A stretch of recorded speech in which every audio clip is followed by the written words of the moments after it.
할렐루야. 5월 28일 목요일 하나님의 말씀으로 하루를 시작하는 성도님들을 주님의 이름으로 축복합니다. 미국의 청교도 신학자인 조나단 에드워즈가 이런 말을 남겼습니다. 하나님을 향한 참된 사랑은 그분의 거룩하심을 기뻐하는 것으로부터 시작되어야 한다. 오늘 나누는 하나님의 말씀을 통하여서 하나님의 거룩하심을 발견하시고 그렇게 하나님을 기뻐하는 하루가 되기를 축복합니다. 오늘 나눌 하나님의 말씀은 신명기 25장 1절부터 10절의 말씀입니다. 사람들끼리 말다툼이 붙었을 때 법정으로 데리고 가거라. 그러면 재판관들이 그 문제를 판결해 죄 없는 사람을 석방하고 죄 지은 사람은 정죄할 것이다. 만약 죄 지은 사람이 맞아야 한다면 그 재판관이 그를 자기 앞에 눕히고 그 죄에 알맞은 만큼 매질을 할 것이다. 그러나 매질이 40대를 넘지 않아야 한다. 만약 40대 이상 매질을 한다면 내 형제가 너를 비열한 사람으로 여길 수 있다. 소가 추수를 위해 곡식을 떨려고 밟고 있다면 재갈을 물리지 마라. 형제들이 함께 살다가 하나가 아들 없이 죽었으면 죽은 이의 과부는 나가서 다른 사람과 결혼하지 말라. 그 남편의 형제가 그녀를 데려가 결혼해 형제로서의 의무를 다하여라. 그녀가 첫 아들을 낳으면 죽은 형제의 대를 잇게 해 그 이름이 이스라엘에서 지워지지 않게 하여라.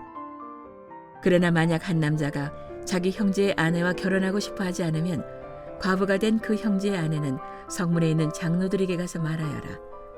내 남편의 형제가 이스라엘에서 그 형제의 대를 이어주기를 거부합니다.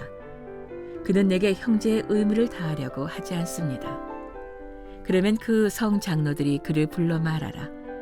만약 그가 그 여자와 결혼하고 싶지 않다라고 말하면서 고집을 부리면 과부가 된 그 형제의 아내는 장로들이 보는 앞에서 그에게로 올라가 신발 한 짝을 벗기고 얼굴에 침을 뱉으며 자기 형제의 대를 잊지 않는 사람은 이렇게 해야 한다고 말하여라.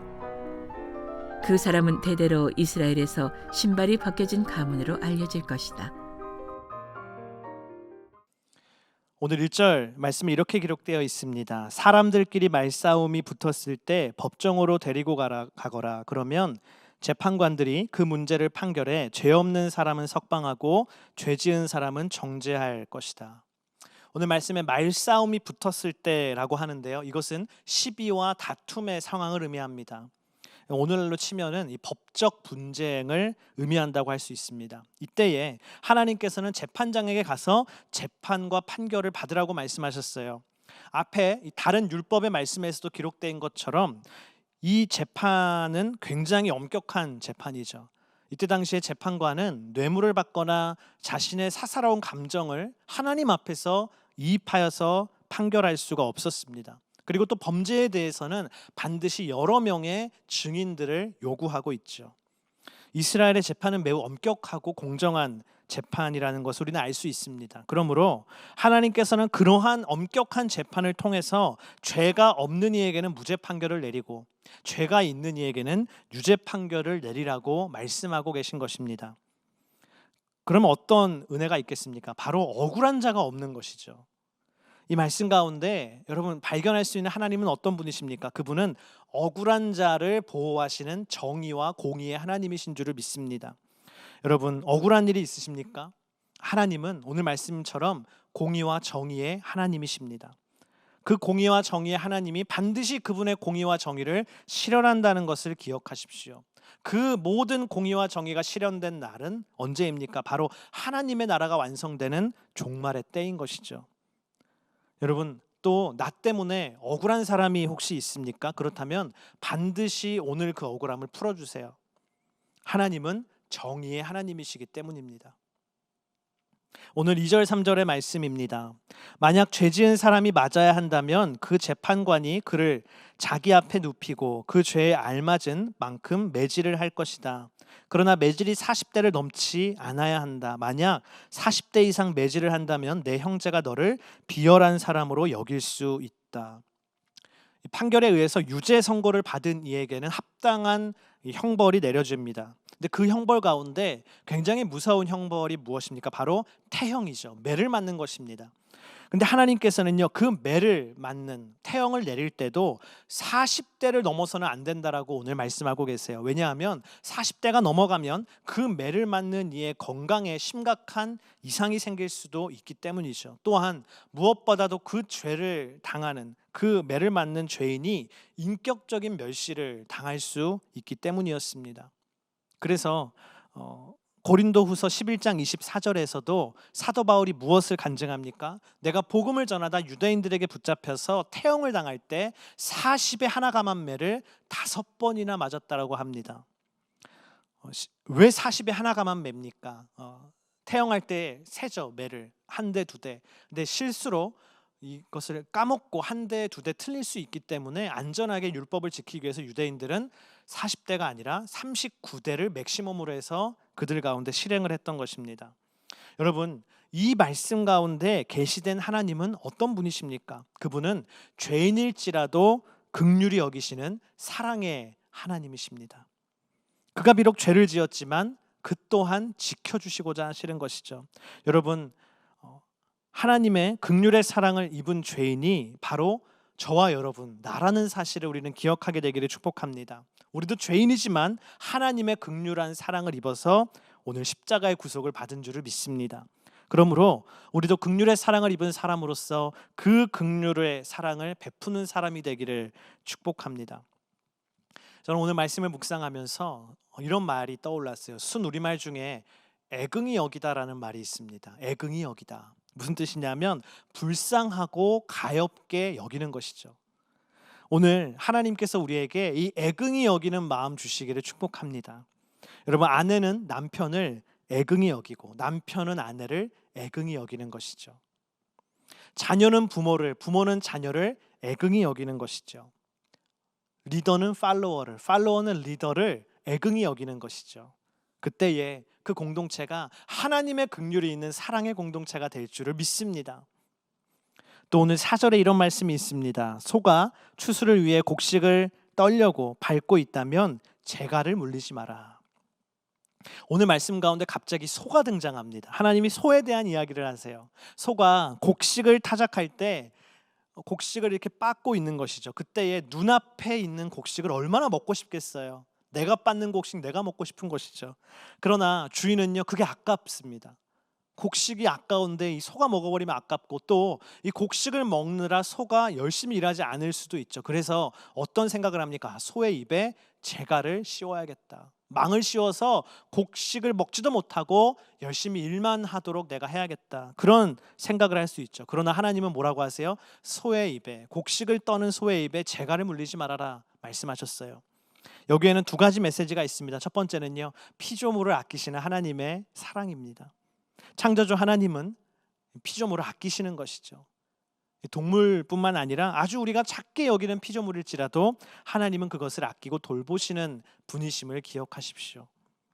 두 번째 메시지는요, 수고하는 일을 격려하시는 하나님을 우리는 발견할 수 있습니다. 사도 바울은요, 신명기 오늘 25장 4절의 말씀을 고린도전서 9장 9절과 디모데전서 5장 18절에서 인용합니다. 이 말씀을 그대로 인용하면서 무엇을 얘기하냐면 하나님의 나라와 복음을 위하여 수고하는 이들의 생활을 책임지고 그들을 격려하라는 메시지를 증거합니다. 여러분, 나의 주변에 애쓰고 수고하는 이들이 있습니까? 그를 인정해주고 격려해 주십시오. 가정 안에서 살림과 육아를 담당하는 배우자, 부모님을 인정하고 격려해 주십시오. 이 어려운 때에 이 가정의 경제를 책임지기 위해서 고군분투하고 있는 가장들을 여러분 인정하고 격려해 주십시오. 공부하느라 수고하는 자녀들도 격려하고 인정해 주십시오. 교회와 하나님의 나라를 위해서 수고하는 사역자들, 리더십들, 순장님들, 또 선교지에 계신 선교사님들, 그분들을 격려하고 그분들에게 오늘 감사의 메시지를 한번 보내보세요. 일터에서 수고하는 동료들을 격려하고 그들에게 감사를 표현해 보십시오. 그곳이 하나님의 나라가 되는 기적을 경험하게 될 것입니다. 오늘 마지막으로 5에서 10절까지의 있는 말씀은요, 하나님께서 이스라엘에게 주시는 고엘 제도를 이야기하고 있습니다. 이 고엘이라는 것은요, 대신 값을 치르고 되찾다, 우리에게 익숙한 단어로 바꾸면 구속하다라는 뜻의 단어입니다. 무엇을 그렇다면 구속함으로 되찾아 주는가? 이 고엘 제도에서 첫 번째는요, 친족의 기업을 되찾아 주는 것이죠. 나의 가까운 친척이 너무나 가난하고 힘들어서 있는 기업들, 그 땅들을 다 팔아버리고 빼앗겨 버리고 어려운 처지에 놓여 있다. 그러면 가까운 친족은 그 땅값을 본인이 대신 지불해주고 되찾아 주어야 하는 고엘의 의무가 있었던 것이죠. 또 두 번째 고엘의 대상은요, 형제의 집안을 되찾아 주는 것이었습니다. 오늘 말씀이 바로 그것인데요. 5절 6절에 이렇게 기록되어 있죠. 형제들이 함께 살다가 하나가 아들이 없이 죽었으면 죽은 이의 과부는 나가서 다른 사람과 결혼하지 말라. 그 남편의 형제가 그녀를 데려가 결혼해 형제로서의 의무를 다하여라. 그녀가 첫 아들을 낳으면 죽은 형제의 대를 잇게 해 그 이름이 이스라엘에서 지워지지 않게 하여라. 여러분, 이것은 계대법, 수혼법이라고도 하는 구약시대의 고대 근동에서 흔히 있었던 문화 중에 하나입니다. 형제가 아들이 없이 죽으면 동생이나 형이 그 과부가 된 형제의 아내와 결혼하는 것이죠.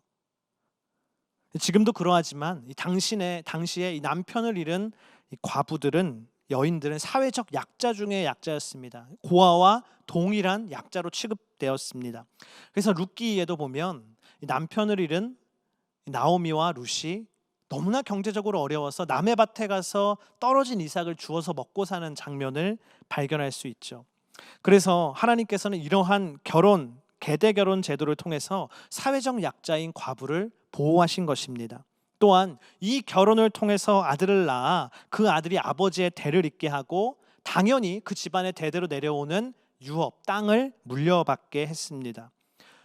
다시 말하면 한 가정이 완전히 사라질 수 있는 위기지만 하나님은 이 고엘 제도를 통해서, 이 계대 결혼 제도를 통해서 그 가정을 지켜주시는 것이죠. 여러분, 여기서 발견한 하나님은 어떤 분이십니까? 하나님은 우리를 보호하시고 책임져 주시는 하나님이신 줄을 믿습니다. 하나님은 그 아들 예수 그리스도를 통하여서, 그 십자가와 죽음, 그 부활을 통하여서 우리를 구속하신, 우리를 고엘시켜 주신 분이십니다. 우리를 완전히 책임져 주시고 영원히 책임져 주시는 분이십니다. 오늘 그 하나님을 생각하며 기뻐하게 되기를 축복합니다. 또 오늘 말씀을 보면요, 7에서 10절에 보면 이 계대 결혼 제도를 통해서 형제의 가정층을 책임지는 것이 부담스러워서 거부하는 경우가 나오죠. 이에 대해서는 하나님께서 그것을 허용하시면서도 수치스러운 의식을 통과하게 하신 것을 볼 수 있습니다. 그래서 룻기에도 보면 나오미의 가정을 책임져야 할 가장 가까운 친척이 그것을 부담스러워서 거부하죠. 그때 어떡합니까? 이 수치스러운 의식을 통과하게 합니다. 그런데 저는 그런 생각을 해요. 그 부담스러워서 거부했던 그 친척이 그 부담스러움을 극복하고 감당했다면 아마도 그가 메시아의 조상이 되었을 텐데, 그러나 그는 그것을 놓치게 되고 그 기회는 그 부담스러운 고엘의 부담을 떠안고 사명을 감당한 보아스에게 주어지게 되는 것이죠. 여러분, 오늘 나에게 주어진 책임은 무엇입니까? 때로는 그 책임의 무게가 나를 짓누를 수 있습니다. 하지만 그 무게를 잘 감당하면 내가 그 가정의 책임, 부모의 책임, 자녀의 책임, 성도의 책임, 일꾼의 책임, 리더의 책임을 잘 감당하면, 그 무게를 감당하면 하나님의 영광이 주어진다는 사실을 기억하십시오. 그렇게 오늘도 책임 가운데, 사명 가운데 승리하는 저와 여러분 되기를 축복합니다. 기도하겠습니다. 하나님, 오늘 말씀을 통하여서 억울한 자를 보호하시는 정의의 하나님 만나게 하심을 감사합니다. 죄인일지라도 그를 애긍히 여기시는 사랑의 하나님 만나게 하심을 감사합니다. 수고하고 애쓰는 일을 인정하고 칭찬하시는 격려의 하나님 만나게 하시니 감사합니다. 우리를 책임져 주시는 구원의 하나님 만나게 하시니 감사합니다. 그 거룩하신 하나님을 기뻐하며 그 하나님의 성품을 닮아가는 오늘 우리가 되게 하여 주옵소서. 살아계신 예수님의 이름으로 기도드립니다. 아멘.